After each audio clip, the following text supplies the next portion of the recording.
हिंदुस्तान कितना प्यारा देश है, यहां के लोकतंत्र के क्या क्या दिलचस्प प्रसंग है मैं आपको सुनाता हूं।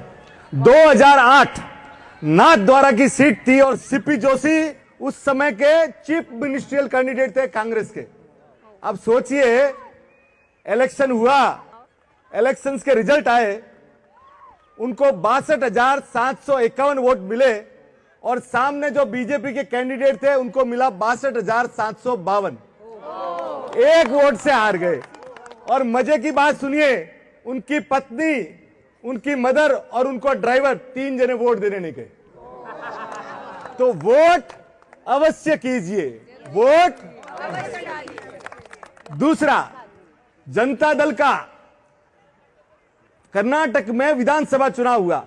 एक तरफ जनता दल एस से सूर्य कुमार थे, उनके सामने थे उरुगेन जो कांग्रेस के कैंडिडेट। सूर्य कुमार को वोट मिले 40,751 और उनके कांग्रेस के कैंडिडेट को मिला 40,752। एक वोट। उन्होंने अपने ड्राइवर को रोक दिया कि तू गाड़ी संभाल, और उनकी गाड़ी संभल गई। सोचिए एक आदमी क्या कर सकता है। तीसरा, अपने बंबई में 220 नंबर वार्ड, एक तरफ शिवसेना के कैंडिडेट थे, एक तरफ भाजपा के अतुल शाह। अब सोचिए, सुरेंद्र जी बगलकर जो शिवसेना के कैंडिडेट थे उनको निर्वाचित घोषित कर दिया गया। फिर बोले, अतुल शाह गए कि भाई हमारे को काउंटिंग रिकाउंट कराना है। रिकाउंटिंग हुई, आप ताज्जुब करेंगे, दोनों के वोट आए 5,946। सेम वोट आया नहीं और लॉटरी से अतुल शाह को जिताया गया। तीसरा, आपका एक वोट क्या करता है। 1917 दुनिया के सबसे महानतम पुरुषों में से एक सरदार पटेल एक वोट से म्युनिसिपल कॉर्पोरेशन का वोट हार गए थे, सिंगल वोट। और सबसे बड़ी बात, वाजपेयी जी की 1998 की जो गवर्नमेंट गई थी ना, वो भी एक वोट से गई थी। और हजारों करोड़ रुपया खर्च करने के बाद 1999 में सिर्फ एक वोट के कारण वापस गवर्नमेंट लानी पड़ी थी।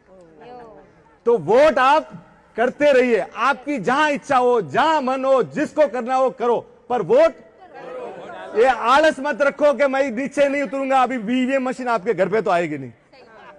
अब आप ये सोचिए, अपने यहां आलस नहीं है, फॉरेन में भी आलस है। 1875 में फ्रांस में राजाशाही थी, हजारों साल से रॉयल्टी चल रही थी। तो उनका आया कि भाई रॉयल्टी रखनी है कि रिपब्लिक रखना है। तो इलेक्शंस हुए, अब राजा लोग हैं, देर से उठे, एक वोट से रॉयल्टी हजारों साल की चली गई और 1875 से आज दिन तक फ्रांस रिपब्लिक है। एक वोट। आप सोचिए, 1932 में हिटलर नाजी जर्मनी जीत के आया, उसकी पार्टी का जो वो कितने वोट से जीता था मालूम है? सिर्फ एक वोट से। अगर उस दिन वो आदमी हार गया होता तो दुनिया में 8 करोड़ लोग सेकंड वर्ल्ड वॉर में नहीं मारे जाते। तो आपका वोट कितना महत्वपूर्ण है, आप सोचिए, वोट दीजिए। तीसरा, अपने को लगता है ना, आप अगर यूएस जाते हो, आज आप इंग्लिश में बात करते हो, यूएस में 1775 में एनेक्स हुआ कि भाई अपनी लैंग्वेज कौन सी रखनी, जर्मन या इंग्लिश, और एक वोट से इंग्लिश किया गया। आज भी वहां पे जो इंग्लिश बोली जाती है ना, सिर्फ एक वोट के कारण है। अपने यहां नहीं है कि भाई ऐसा नहीं है। अमेरिका के 3 प्रेसिडेंट, जेफरसन 1800 से 1824 और 1876, 3 प्रेसिडेंट ऐसे हुए जो सिर्फ एक वोट से जीते, सिर्फ एक वोट से। आप अंदाजा लगाइए, दो आपको अभी जो लेटेस्ट में हुए थे, JF कैनेडी और George W Bush, presidential system, करोड़ों वोट पड़े और 200-500 वोट से ये दोनों जीते थे।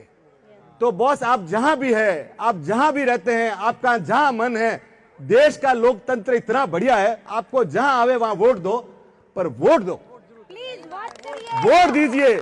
ये जो देश है ना, इतना प्यारा देश है। और चुनाव आयोग आपको कितना महत्वपूर्ण मानता है, आप मानते हो कि नहीं मानते? एक बापू रहता है जंगल में, कहां पे, गिर के, उस अकेले आदमी के लिए वहां पे इलेक्शन कमीशन बूथ लगाता है और वो अकेला आदमी 70 साल हो गया, वो आके वोट देता है। उसको 100% पोलिंग बोलते हैं अपने। अब सोचिए, तो चुनाव आयोग तो आपको बहुत महत्वपूर्ण आदमी मानता है, आप अपने आप को महत्वपूर्ण आदमी मानते हो कि नहीं मानते हो, आप चेक करो। इसलिए वोट देने जाया करो बॉस, घर पे बैठो मत और बाद में खुश होगा कि इसने ऐसा किया नहीं। आप अपनी रिस्पॉन्सिबिलिटी है कि वोट दो। Thank you sir.